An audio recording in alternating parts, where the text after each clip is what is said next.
প্রতিরোধ করে চলল। আবার গণতন্ত্রকে হত্যা করে 2008 সালে আপনারা সকলের নয়েছেন এই তাদের ষড়যন্ত্রের আন্তর্জাতিক চক্রান্তের মধ্যে দিয়ে শেখ হাসিনাকে ক্ষমতায় বসিয়ে দেওয়া হবে। 15 বছর শেখ হাসিনা বাংলাদেশের ক্ষমতায় অধিষ্ঠিত থেকে বাংলাদেশের সাংবিধানিক প্রতিষ্ঠানগুলিকে ধ্বংস করল, নির্বাচনী ব্যবস্থাকে ধ্বংস করল, বাংলাদেশে গুম বিচারবোধ হত্যাকাণ্ডের সংস্কৃতি ভয়াবহ রূপ ধারণ করল, বাংলাদেশের বিরোধী রাজনৈতিক নেতা কর্মীদেরকে লক্ষ লক্ষ মিথ্যা মামলা দিয়ে বাড়ি ছাড়া করে তাদেরকে ভয়ানক একটা অবস্থা দেশে তৈরি করল। যে কারণে দেখেন তার পিতা যখন 1975 সালের 15 আগস্ট মারা যায় তখন বলেছে ফেরাউনের পতন হয়েছে। আবার শেখ হাসিনা যখন গত 5 আগস্ট 24 সালে পালিয়ে গেল তখন বলল লেডি ফেরাউনের পতন।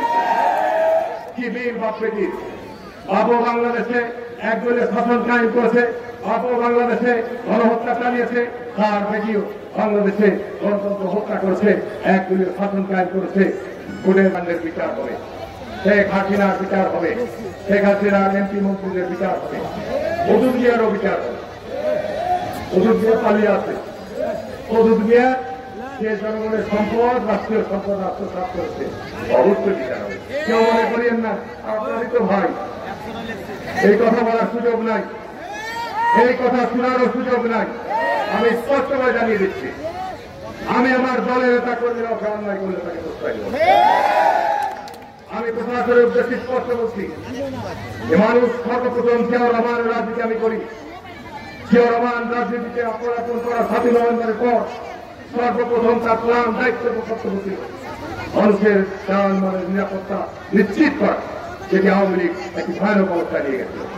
যে কারণে আজকে প্রশাসনের দায়িত্ব হচ্ছে সে অপরাধ চলল, বিএনপিটা আওয়ামী লীগা জামাত, এটি দেখার কোন তথ্য নাই।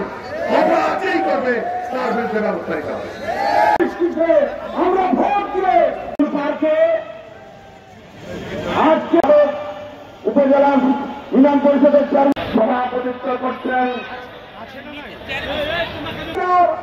সম্মানিত উপদেষ্টা আজকে সভার